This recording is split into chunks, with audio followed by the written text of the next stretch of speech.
हरे रंग का सलवार कमीज पहने और गले में पिंक दुपट्टा डाले, पैरों में पंजाबी जूती पहने वह आईने के सामने खड़ी, होठों पर हल्की मुस्कान सजाए, कानों में इयररिंग पहन रही थी। इतनी जल्दी में तैयार होकर कहाँ जा रही है? मेरे साथ मिलकर शाम के खाने की तैयारी में हाथ बटा। जब से इस लड़की का कॉलेज खत्म हुआ है, पूरे दिन इधर उधर फुदकती फिरती रहती है। ये नहीं, कल को शादी होनी है, घर के काम काज सीख ले। माँ, आप हर वक्त ये शादी की रट क्यों लगा कर रखती है? अगर लड़की की शादी नहीं होगी तो क्या वो अकेले इस दुनिया में नहीं रह सकती? शादी ना हो गई जैसे कोई कयामत ही आ जानी है। मुझे इस शादी के चक्कर में नहीं पड़ना।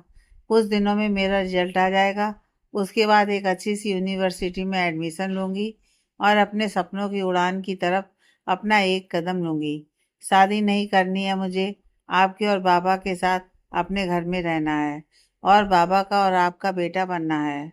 यह तो इस दुनिया की रीत है, लड़की को अपना घर छोड़कर दूसरे घर जाना ही पड़ता है और एक दिन तुझे भी इस घर से जाना है। इसलिए अपना ये झल्लीपना बंद कर और घरदारी सीख, जो काम आएगी। जानकी जी सब्जी काटते हुए सिया की तरफ देखकर बोली, जो खड़ी अपने गले में दुपट्टा सही कर रही थी। ओ माँ, जिस भी घर में मेरी शादी होगी उस घर में नौकरों की लाइन लगी होगी और मुझे कोई भी काम नहीं करना पड़ेगा। इसलिए मेरी चिंता आप छोड़िए और अपनी सब्जी बनाइए। बाबा आने ही वाले होंगे, मैं जा रही हूँ छत पर, थोड़ी देर टहलने, और आप आवाज़ मत लगाना, मैं खुद ही आ जाऊंगी। इतना बोलकर सिया मुस्कुराते हुए सीढ़ियों की तरफ बढ़ गई।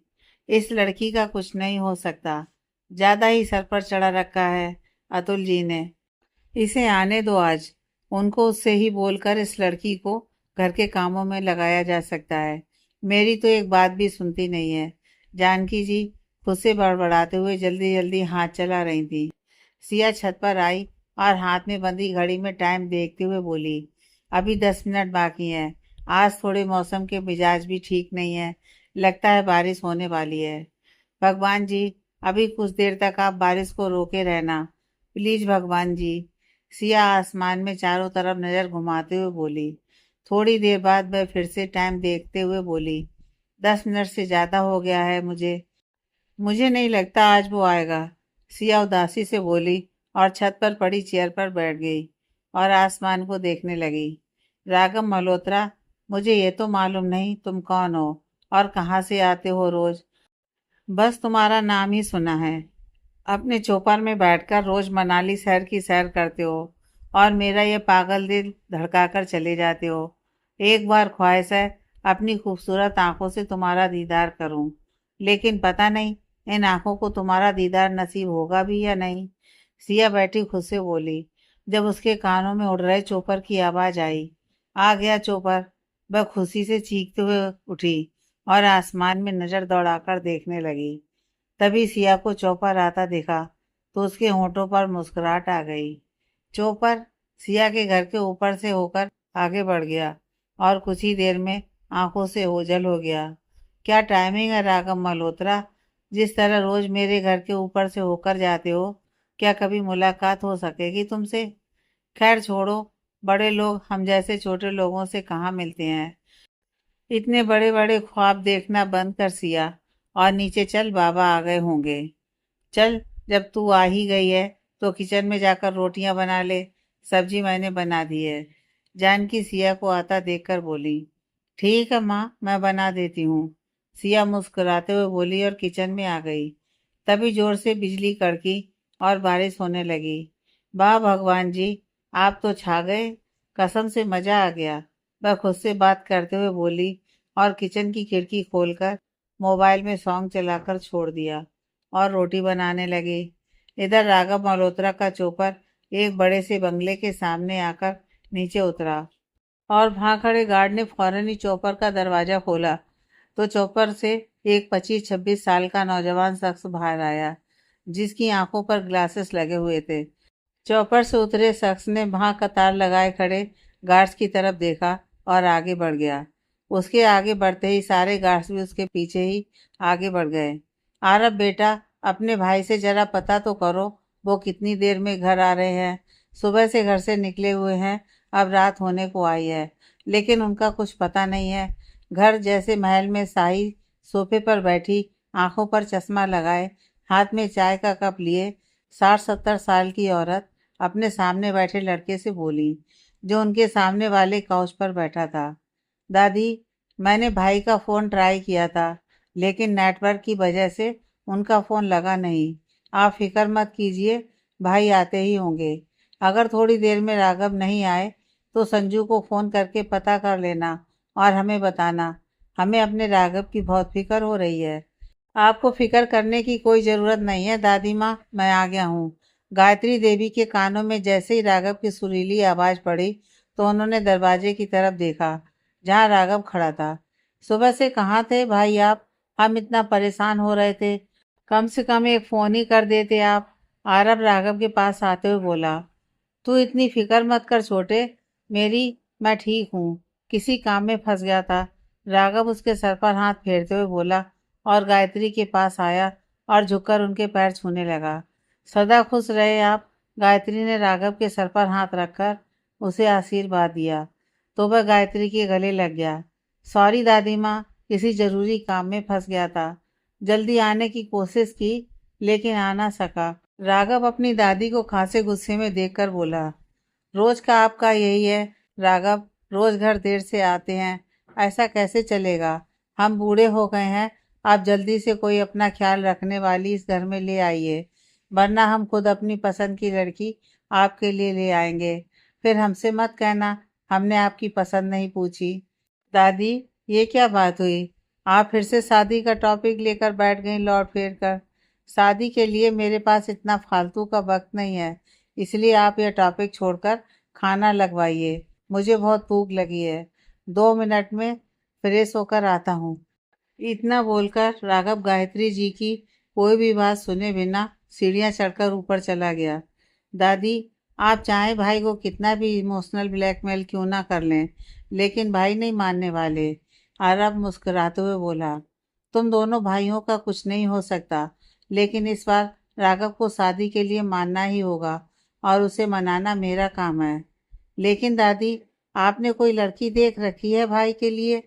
अभी तक कोई ऐसी लड़की मिली तो नहीं है जो राघव के लिए सही हो, लेकिन बहुत जल्द मिल जाएगी, तुम उसकी चिंता मत करो।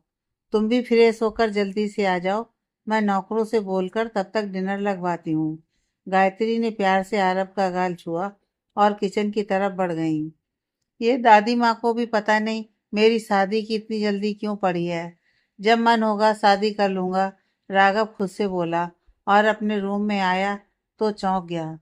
दादी माँ, दादी माँ, आरव वह चीख कर बोला और अपने रूम में नज़र दौड़ाकर गुस्से से आगे बढ़ गया। क्या हुआ राघव, आप ऐसे क्यों चिल्ला रहे हैं? ये क्या है दादी? राघव उन्हें देखकर गुस्से से बोला, तुम्हारा रूम है और क्या है। ये तो मुझे भी पता है मेरा रूम है, लेकिन मेरे रूम का आपने ये क्या हाल बना दिया है। जैसा पहले मेरा रूम था मुझे ऐसे ही चाहिए। हमें तुम्हारा रूम पसंद नहीं था, इसलिए ये सब चेंज करवा दिया। अब पहले से अच्छा लग रहा है। गायत्री खुश होते हुए बोली, ये रंग बिरंगे पर्दे लगवाकर और बेढंगा कलर करवाकर आपको अच्छा लग रहा है? और नहीं तो क्या, उन सफ़ेद पर्दों से तो अच्छे हैं रंग बिरंगे पर्दे। हर चीज़ सफ़ेद कलर की थी, अब अच्छा लग रहा है।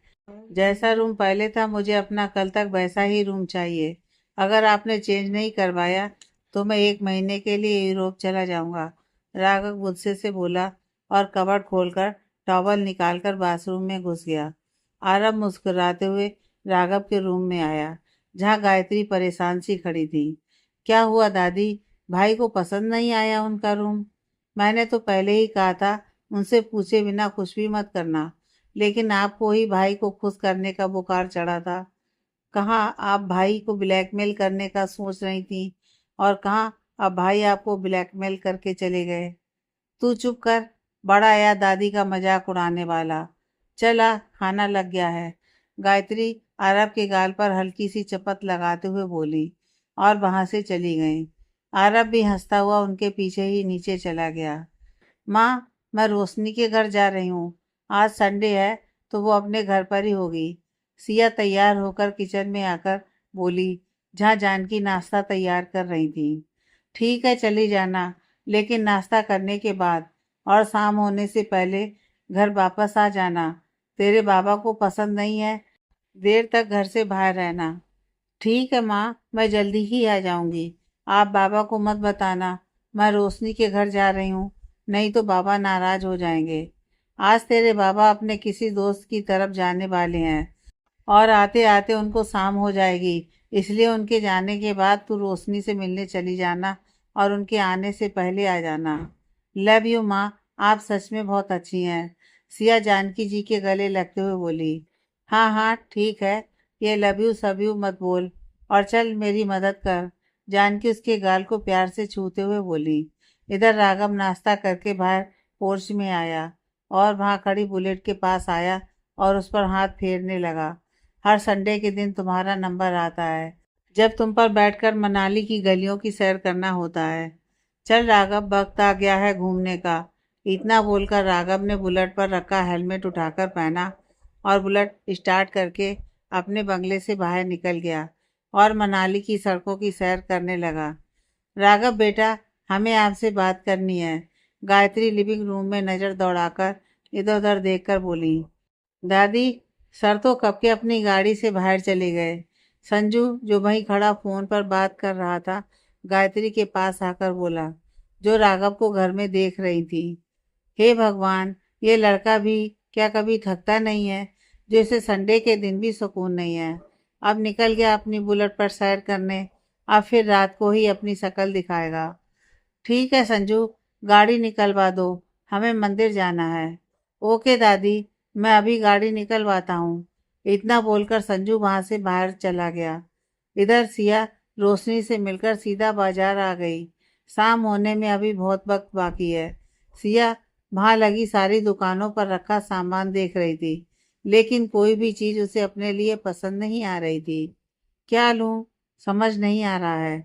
वैसे तो सब कुछ है मेरे पास, फिर लेने की क्या जरूरत है। चलकर गोलगप्पे खाती हूँ, काफी दिनों से खाए नहीं है, वह खुद से बोली और कंधे पर लटका अपना बैग सही करते हुए आगे बढ़ गई। सिया दो तीन ही कदम आगे बढ़ी थी, तभी दूसरी तरफ से एक बुलेट आती हुई उससे टकराने से बाल बाल बची और बुलेट पर बैठे शख्स ने एकदम ब्रेक लगा दिए। बुलेट को अपने करीब आता देख सिया की आंखें डर से बड़ी बड़ी हो गईं। जब बुलेट उसके पास आई तो सिया ने आंखें बंद कर ली और उसके हल्के से जोर से चीख निकली। राघव अपनी बुलेट से उतरा और हेलमेट उतारकर सिया के पास आया, जो चेहरे पर हाथ रख के खड़ी थी। पागल हो गई हो जो ऐसे चिल्ला रही हो? अपने करीब आवाज सुनकर सिया ने धीरे धीरे चेहरे से हाथ हटाए और बंद आंखों को खोलकर सामने खड़े शख्स की तरफ देखा। पागल मैं नहीं, बल्कि आप हैं, जो इतने छोटे से रास्ते पर, जहाँ लोगों की इतनी भीड़ है, अपना ये हवाई जहाज लेकर चल पड़े। सिया कितना बोलते ही राघव उसे गुस्से से घूरने लगा और बोला, पागल मैं नहीं, बल्कि तुम हो, जो सड़क के बीच चल रही थी। और ये बुलेट है, हवाई जहाज नहीं। मैं बीच में नहीं चल रही थी, आप मेरी वाली साइड आए। मिस्टर, वह उंगली दिखाते हुए बोली। तमीज में रहकर बात करो और अपनी उंगली नीचे करो। लड़की होने की शर्म कर रहा हूँ, इसका मतलब यह नहीं तुम ज़्यादा ही ओवर एक्टिंग करो। मैं ओवर एक्टिंग नहीं कर रही हूँ। अगर मुझे अभी कुछ हो जाता तो इसका जिम्मेदार कौन होता, बताओ। कुछ हुआ तुम्हें? कहीं चोट लगी? नहीं ना, तो फिर इतना ड्रामा करने की क्या ज़रूरत है? राघव अपने दांत भींचते हुए बोला। इसका मतलब आप मुझे चोट लगने का इंतजार कर रहे थे। शक्ल से तो इतने शरीफ लगते हैं और जवान से जहर उगल रहे हैं। मुझे आपके मुंह नहीं लगना है। इतने अच्छे मूड की खामखा बैंड बजा दी। इतना बोलकर सिया वहां से जाने लगी तो राघव ने उसकी कलाई पकड़ ली। सिया ने गर्दन घुमाकर पीछे देखा तो उसकी त्योरी चढ़ गई और माथे पर गुस्से की लकीरें उभर आईं। हाउ डेयर यू, हिम्मत कैसे हुई? सिया इतना ही बोली।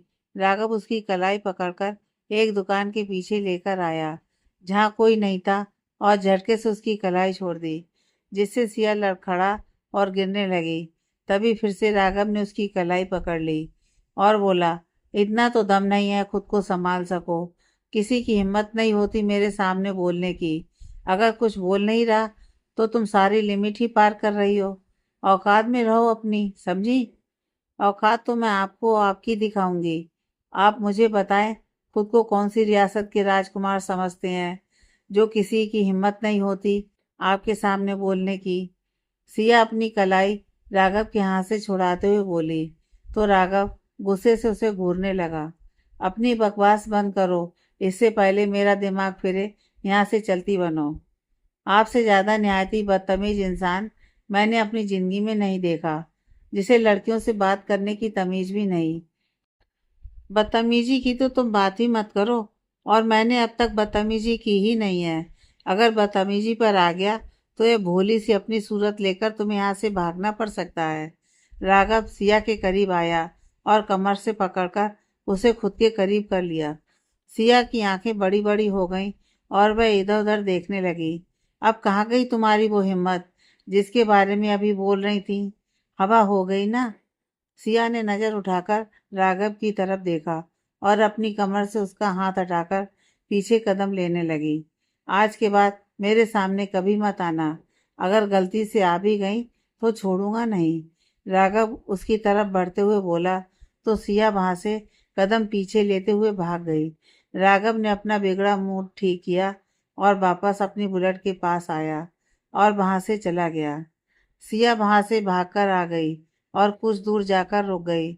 उसने पीछे मुड़कर देखा तो राघव अपनी बुलेट पर बैठकर वहां से जा रहा था। कितना बदतमीज इंसान था, बात करने की तमीज तक नहीं है। ऐसे कैसे उसने मुझे हाथ लगाया? हाथ न तोड़ देती मैं उसका। देखने में तो किसी अच्छे और सजीव घर खानदान का लग रहा था, लेकिन सोच और हरकतें बहुत गिरी हुई रखता है। पता नहीं कौन सी मनहूस घड़ी थी, मैं उसकी गाड़ी के आगे आ गई। लोग कैसे आंखें फाड़ फाड़ कर देख रहे थे। भगवान जी, इस भीड़ में कोई भी बाबा का जानने वाला ना हो, और अगर हुआ भी हो तो उसने मुझे उस लड़के के साथ न देखा हो। भरे बाजार में जो मैं एक लड़के से उलझ रही थी। प्लीज भगवान जी। सिया आसमान की तरफ देखकर अपने हाथ जोड़कर बोली, और कभी उस बदतमीजी इंसान की शक्ल भी मत दिखाना। आया बड़ा मुझे डराने वाला। जानता नहीं था अभी मुझे। मैं डरने वालों में से नहीं, बल्कि डराने वालों में से हूँ। वो तो उस जगह लोग ज्यादा थे, इसलिए छोड़ दिया उसे। सिया मन ही मन बोली और घर की तरफ बढ़ गई।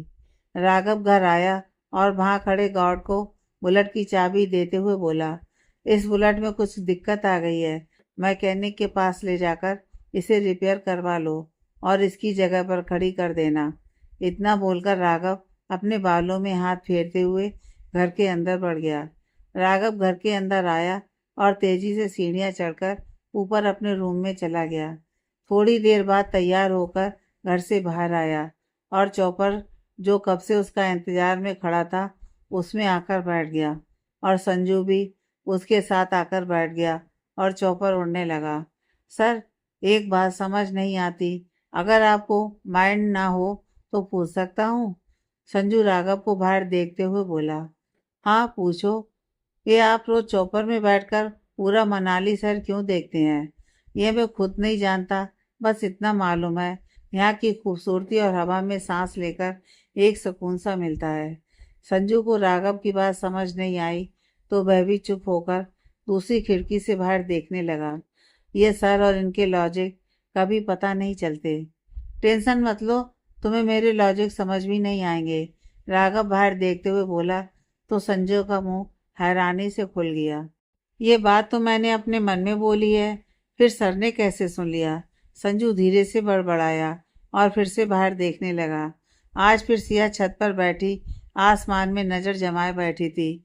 तभी उसके कानों में वही जानी पहचानी आवाज पड़ी, तो उसके चेहरे पर मुस्कान आ गई और वह खड़ी होकर उस दिशा में देखने लगी जिधर से चोपर उड़ता हुआ आ रहा था। क्या टाइमिंग है बॉस, रोज बिल्कुल वक्त पर आते हो। चोपर सिया के ऊपर से होकर आगे बढ़ गया और वह चेहरे पर मुस्कान लिए अभी भी उस ओर नजर जमाए खड़ी थी जिस ओर चोपर गया था। पता नहीं कौन हो तुम, कैसे दिखते होगे। मैंने अपने दिल में तुम्हारे लिए जो इमेज बना रखी है, ऐसे ही हो या बिल्कुल उससे अलग। एक बार मिलना चाहती हूँ अपने सपनों के राजकुमार तुमसे, और देखना चाहती हूँ क्या खूबसूरत नज़ारा होगा जब मैं राघव मल्होत्रा से मिलूंगी। कहीं खुशी खुशी में मेरी जान ही ना चली जाए। वह हंसते हुए बोली और नीचे चली गई। माँ, मैं क्या सोच रही थी, जब तक मेरा रिजल्ट नहीं आ जाता मैं कोई जॉब करना चाहती हूँ। बाबा, और आपके लिए भी थोड़ी सहूलियत हो जाएगी। सिया अखबार में ऐड देखते हुए बोली। अभी तेरा कॉलेज खत्म हुआ है और रिजल्ट भी नहीं आया है। ऐसे में कौन तुझे नौकरी देगा। मैं तो बोलती हूँ, जिन छोटे बच्चों को तू पढ़ाती है और ऐसे ही कुछ बच्चे देख और उनको पढ़ाना शुरू कर।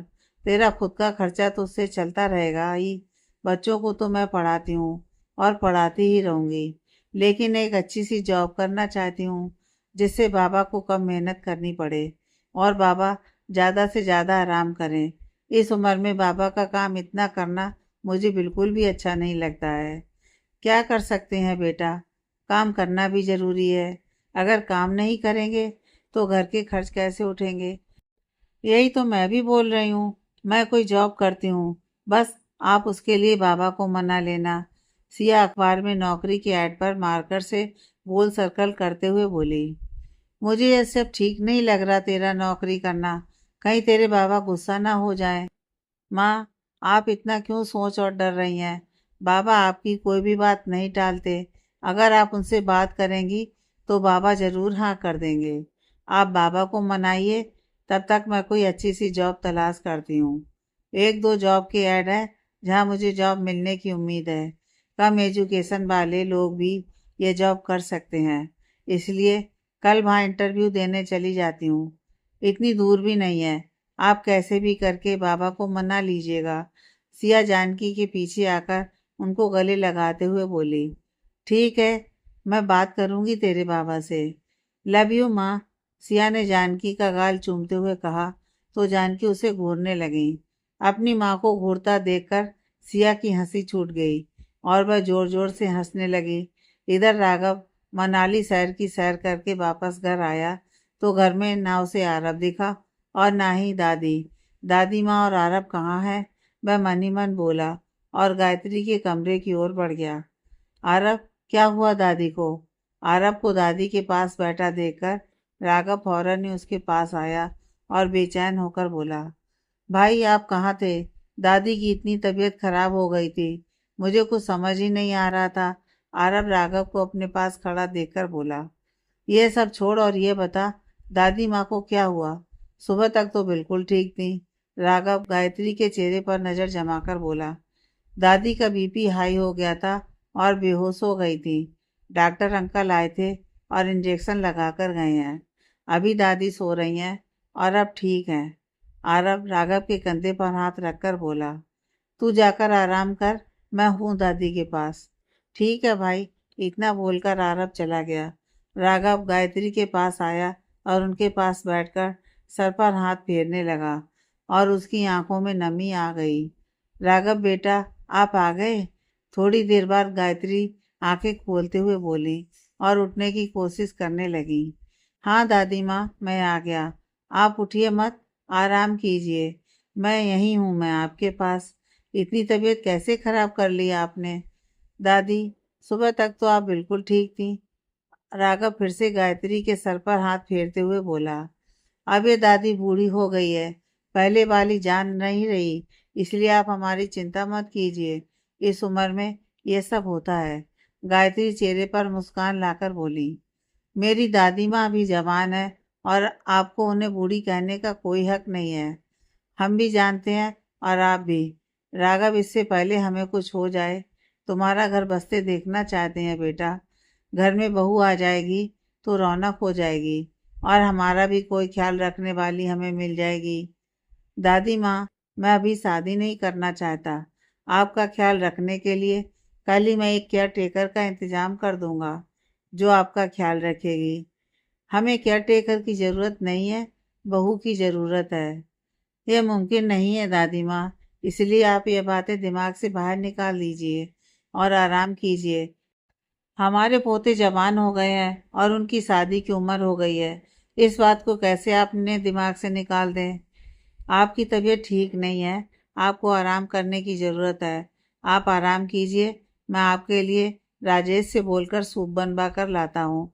इतना बोलकर राघव गायत्री के रूम से बाहर चला गया।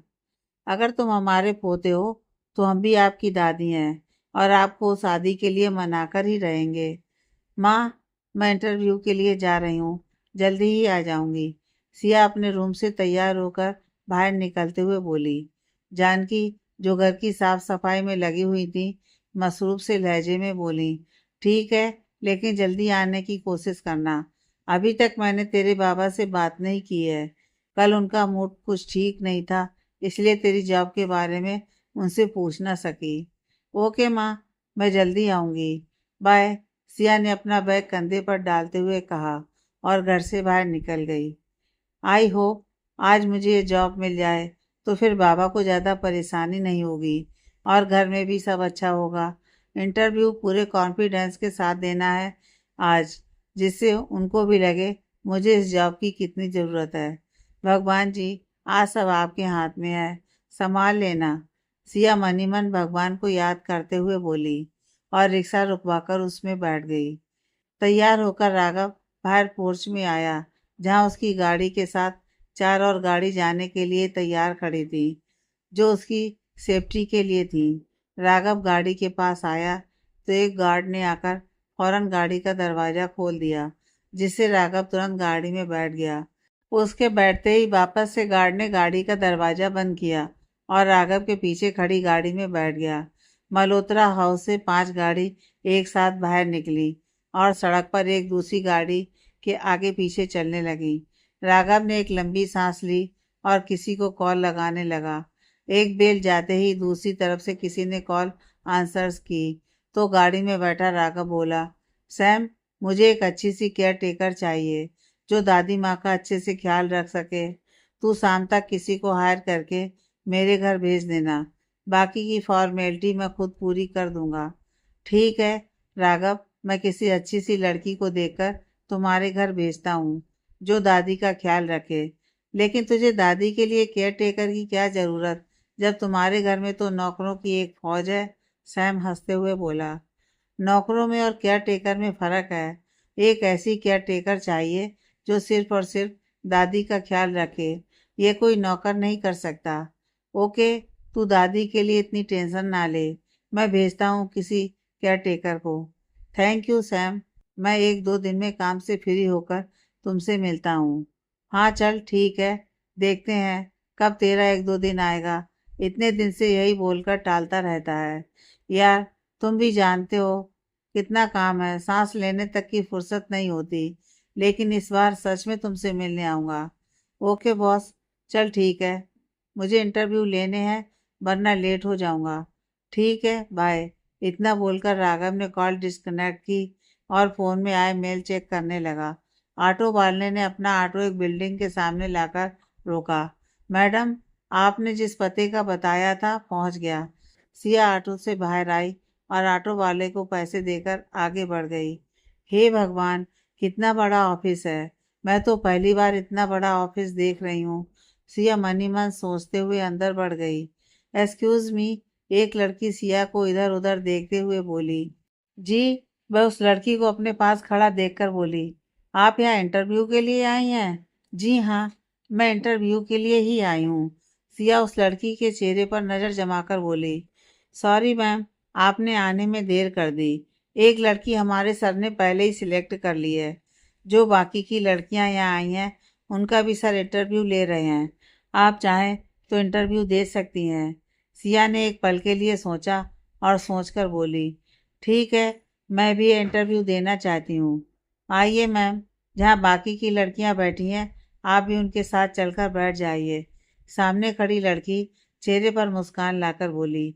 जी, सिया चेहरे पर मुस्कान लाकर बोली और उस लड़की के साथ वहां आ गई जहां उसकी ही तरह बहुत सारी लड़कियां इंटरव्यू देने के लिए आई थीं।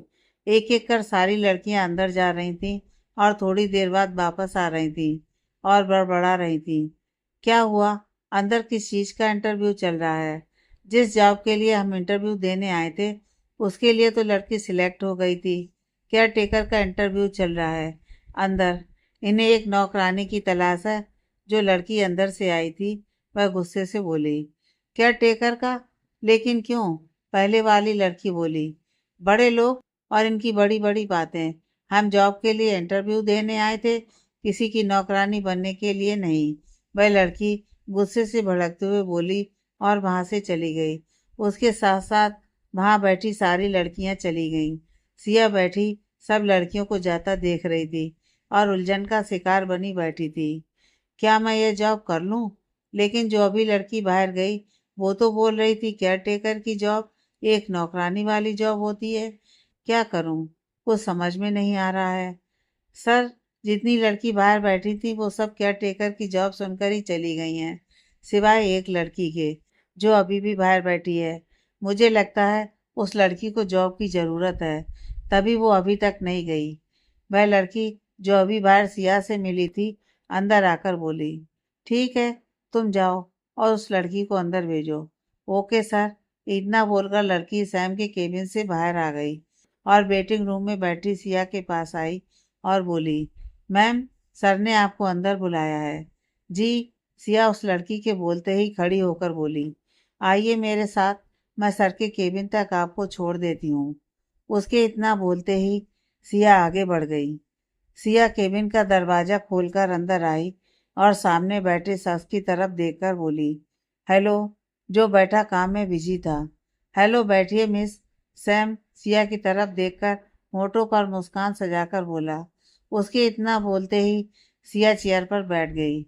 आपको बाहर ये बात तो पता चल ही चुकी होगी, जिस जॉब के लिए आप यहाँ इंटरव्यू देने आई हैं उसके लिए एक लड़की सिलेक्ट हो गई है और अब हमें एक केयर टेकर की ज़रूरत है। क्या आप ये जॉब करना चाहती हैं? अगर आप ये जॉब करना चाहती हैं तो हम आगे की बात करेंगे।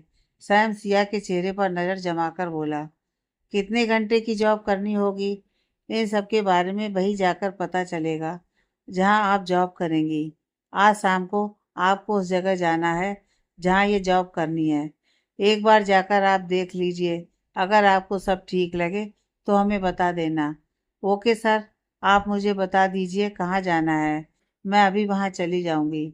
सिया चेहरे पर मुस्कान लाकर बोली, अपनी सीवी दीजिए मुझे।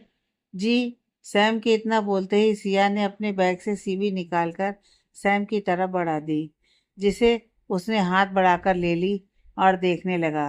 मिस सिया शर्मा, आपकी सीवी तो काफ़ी इंटरेस्टेड है। सैम सीवी पर नज़र मारकर बोला, अगर आप चाहें तो इस जॉब के लिए हाँ बोल सकती हैं, क्योंकि इसमें आपका ही फ़ायदा है और शायद मनचाही सैलरी भी मिल जाए। ओके सर, मैं इस जॉब को करने के लिए तैयार हूँ। आप मुझे एड्रेस बता दीजिए, कहाँ जाना है मुझे। मेरा ड्राइवर आपको उस पते पर छोड़ आएगा जहाँ आपको जाना है। इसकी फिक्र मत कीजिए आप। सैम चेहरे पर मुस्कान लाकर बोला, thank you so much sir. Siya खड़े होकर होठों पर मुस्कान लाकर बोली, यू वेलकम मिस सिया। अब आप जा सकती हैं, बाहर गाड़ी तैयार खड़ी है। Okay sir.